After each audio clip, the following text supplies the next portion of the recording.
Assalamualaikum warahmatullahi wabarakatuh. Alhamdulillah wassalatu wassalamu ala Rasulillah wa ala alihi wa ashabihi wa man tabi'ahu wa wala. Rabbi shrah li sadri wa yassir li amri wa halul 'uqdatam min lisani yafqahu qawli. Subhanaka la ilma lana illa ma 'allamtana innaka antal alimul hakim. Nas'aluka Allahumma al-ijabah ala hadhihi al-Fatihah. A'udzu billahi minasy syaithanir rajim. Alhamdulillahirabbil alamin. Iyyaka na'budu wa iyyaka nasta'in ihdinas siratal mustaqim siratal ladzina an'amta 'alaihim ghairil maghdubi 'alaihim waladdallin.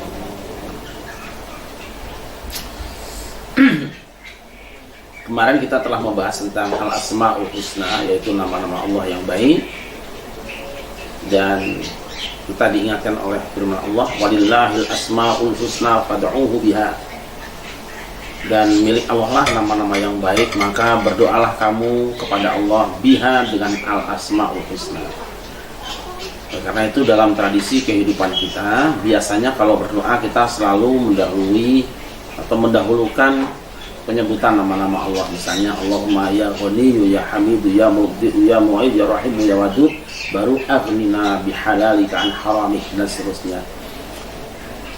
Kita sering ya Rahman ya Rahim irhamna, ya Arhamar Rahimin irhamna, ya Ghafar ighfir lana, ya Fattah iftah lana.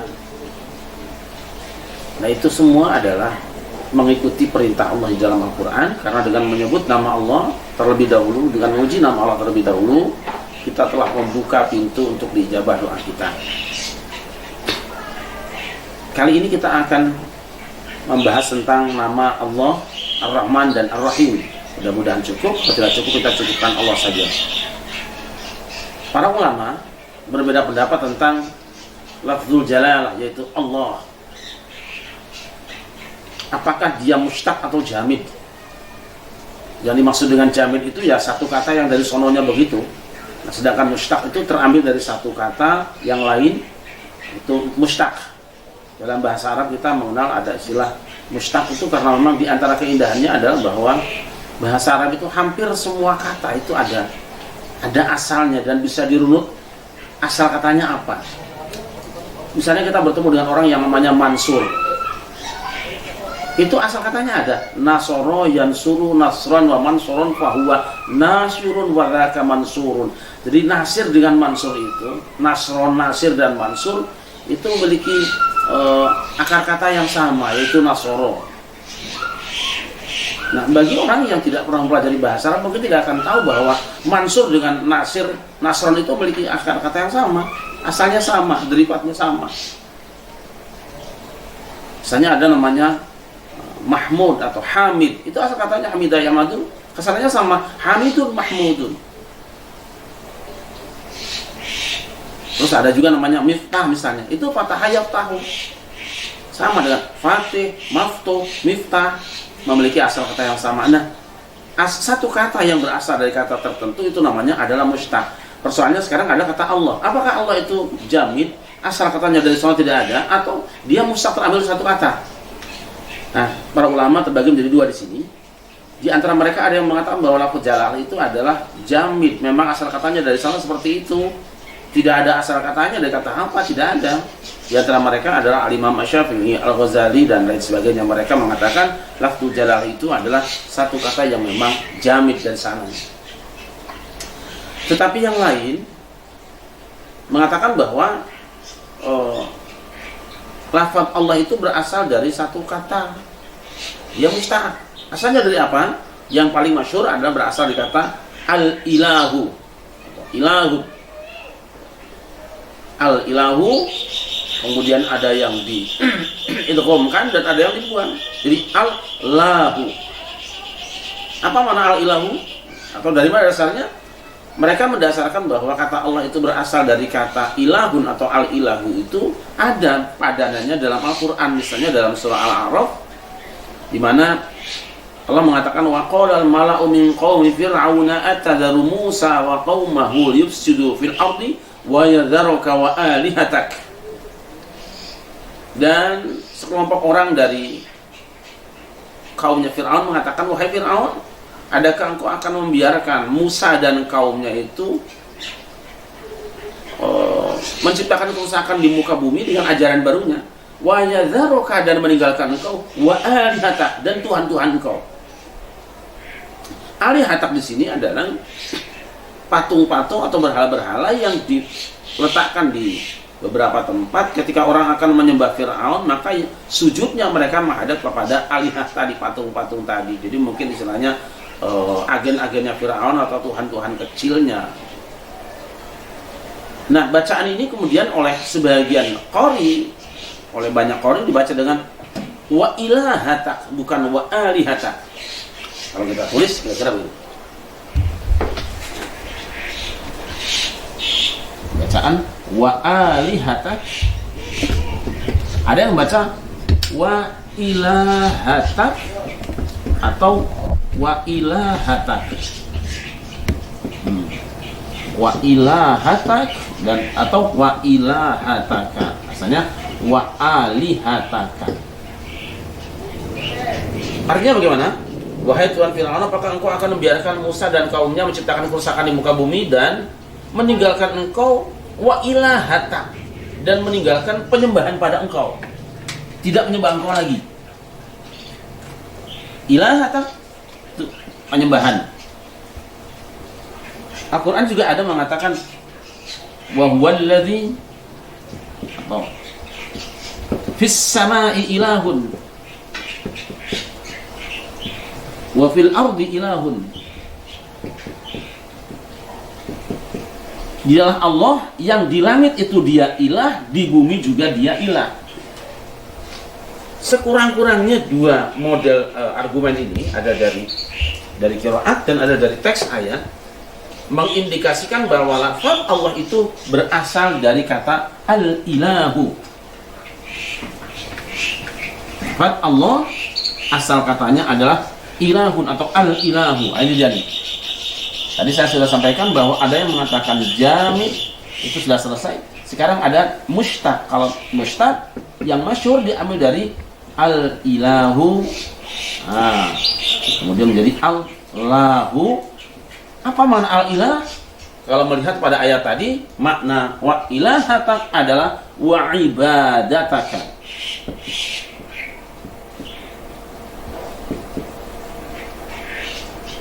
Ilahatak sama dengan ibadataka, yaitu penyembahan kepada engkau, kepada engkau Fir'aun.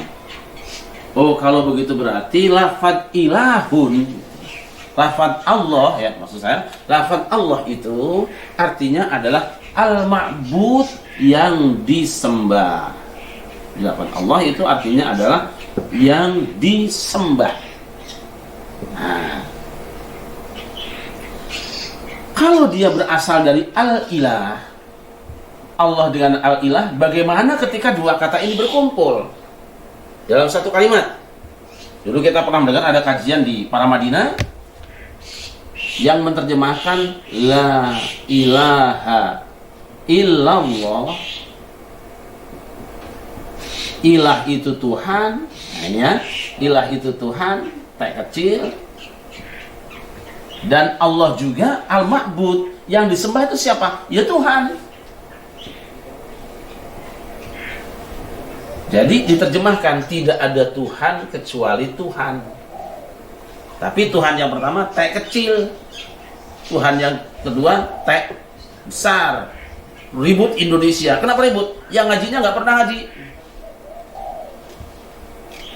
Yang bicaranya seorang profesor, doktor, tempatnya di satu hotel, kebanyakan yang ngaji tidak pernah ngaji kayak gini. Kaget. Ributlah masyarakat. Maksud saya, yang meributkan itu bukan yang hadir ngaji, yang tidak ngaji mendengar berita ini ribut. Masa ada kalimat tidak ada Tuhan kecuali Tuhan, itu gimana maknanya? Tapi kan secara lafzi, menurut lafadznya benar, karena lafadz Allah itu berasal dari kata al-ilah. Maka ketika disebut satu kalimat la ilaha illallah, pada dasarnya la ilaha illa al-ilah. Tidak ada Tuhan kecuali Tuhan. Tapi para santri punya cara sendiri menjawabnya. Ketika dua kata berkumpul di satu kalimat, di mana yang satunya adalah nakirah dan yang satunya adalah ma'rifat, maka yang ma'rifat tidak boleh diterjemahkan kembali mengikuti lafaz yang nakirahnya. Nah, ini mungkin nanti bagi sebagian teman kita rumit ini. Nakirah ma'rifat itu bagaimana? Baik, kita ambil saja contoh yang lain. Kita nulis dalam bahasa Indonesia, tidak di kelas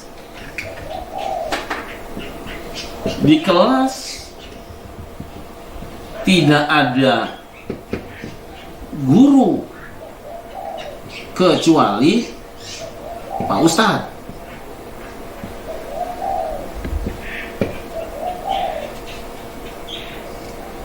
Di kelas tidak ada guru kecuali Pak Ustadz.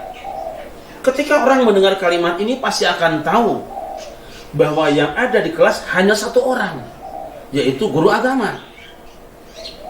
Nah, kata Pak Ustadz ini kita tahu dalam bahasa Arab artinya apa? Guru juga. Ustadz ini artinya guru. Orang akan memahami ucapan kita tidak ada guru kecuali Pak Ustadz, paham.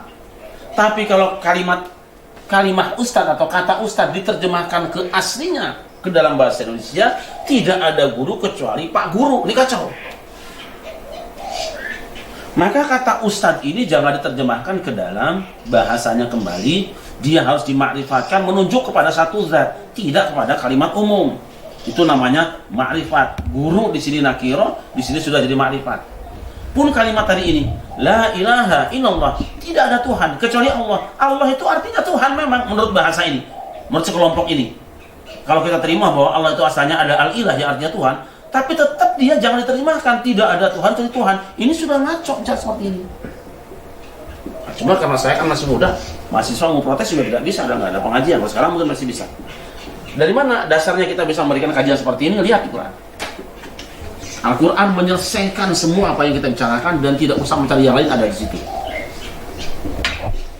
Kita tahu kata Al-Quran itu memiliki asal kata atau etimologi yang sama dengan al-qiraah.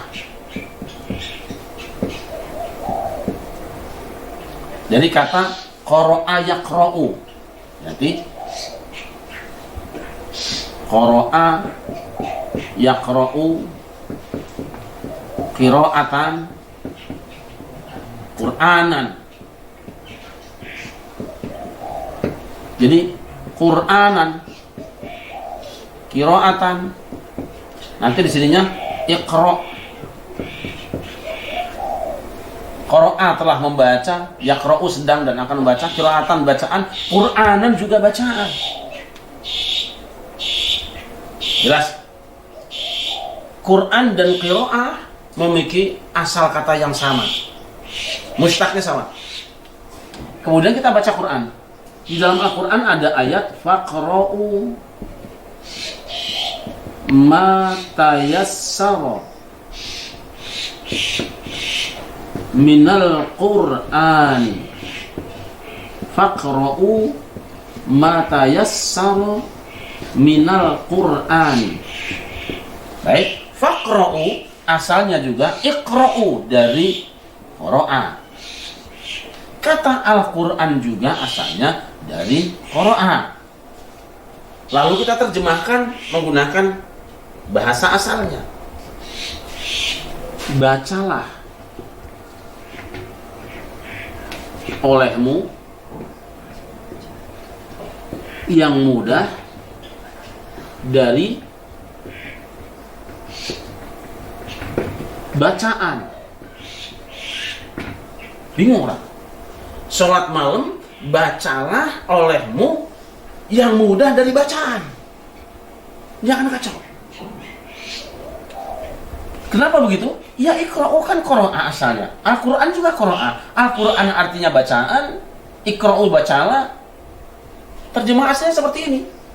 Oleh karena itu maka kalimat yang pertama boleh kembalikan kepada asalnya, bacalah. Tetapi Al-Qur'annya walaupun dia berarti bacaan, jangan diterjemahkan, tapi bacalah olehmu yang mudah dari Al-Qur'an. Seperti itu juga dengan la ilaha illallah. Meskipun Allah itu berasal dari kata ilah, tetapi berkumpul di satu tempat, dia diposisikan sebagai mustastaminhunya, dia diletakkan sebagai ma'rifatnya, maka dia tidak boleh dikembalikan kepada makna lafadznya. Jadi terjemah la ilaha illallah, Allahnya jangan diterjemahkan lagi, tidak boleh. Kata terjemahnya adalah tidak ada Tuhan kecuali Allah. Nah, ini dulu sempat ribut di Indonesia karena ada kajian seperti ini. Yang ngajinya pinter, profesor doktor, tapi karena dilemparkan di luar menjadi berita, dipiralkan di luar di koran, orang tidak hadir dan tidak kunjung bertanya, ribut, menuduh sesat segala macam. Tidak. Cak Nur Khalis Majid sedang mengajarkan kita bahwa sesungguhnya yang bukan Tuhan, ya bukan Tuhan sampai kapanpun. Semua Allah, dia bukan Tuhan. Kenapa? Faktanya manusia ada yang menyembah kayu, menyembah batu, bulan, bintang, menyembah manusia. Itu semua bukan Allah. Semua yang tidak bisa dinisbati kata Allah, maka dia bukan Tuhan. Itu. Ada al-ma'bud yang bukan Allah. Ini berapa menit kita punya? 5. Tolong ini bisa dipahami supaya kita jangan gampang menuduh orang sesat. Tetapi walaupun saya bisa mengatakan menerjemahkan tidak ada Tuhan kecuali Tuhan itu ya membuat orang menjadi tidak paham. Yang paling aman adalah la ilaha illallah, tidak ada Tuhan kecuali Allah. Gitu. Nanti kita rapat lagi. Oh, misalnya apa namanya? Tidak ada yang pandai kecuali si alim itu, atau kecuali ulama. Nah, tidak ada yang pandai kecuali ulama. Pandai itu bahasa Arabnya alim. Ulama juga asalnya alim. Sama. Tidak ada yang pandai kecuali ulama. Di sini tidak ada yang pandai kecuali ulama. Lalu kita terjemahkan, karena ulama itu artinya juga orang pandai, kita terjemahkan, di sini tidak ada orang pandai kecuali orang-orang pandai. Rusak. Nah, kata ulama itu menjadi penyelesai kalimat, bisa dipahami orang apabila dia tidak diterjemahkan, karena orang akan tahu siapa tujuannya. Di ruangan ini tidak ada yang pandai kecuali para ulama. Pasti menunjuk orang tahu itu dia ulama, ini bukan ulama. Tapi kalau tidak ada yang pandai kecuali orang pandai, bingung kita mencarinya. Maka kata ulama jangan terjemahkan, sebagaimana kata Al-Quran juga jangan terjemahkan. Begitulah lafaz Allah dalam kalimat thayyibah la ilaha illallah jangan diterjemahkan. Ini hasil pemikiran saya ketika menanggapi persoalan ini. Kira-kira tahun sekitar 80-an, 90-an dulu itu ramai sekali. Nah, kita memang kesulitan untuk menjelaskan kepada masyarakat tanpa menyampaikan rincian seperti ini. Tapi dengan dirinci, ditunjukkan asal katanya, insya Allah semua akan menjadi mudah dan gampang. Baik, saya kira untuk saat ini dulu. Jadi kita di dalam membahas bahasa Arab, terlebih Al-Quran, mesti dan wajib kita bersungguh-sungguh mempelajari bahasanya. Ini belum kaidahnya, baru bahasanya, baru lafadznya, kalimatnya, kalimat-kalimat, kata-kata, huruf apa dalam Al-Quran itu mesti kita hati-hati, karena ada kalanya kelihatan beda, bertambah satu huruf itu memiliki kaitan.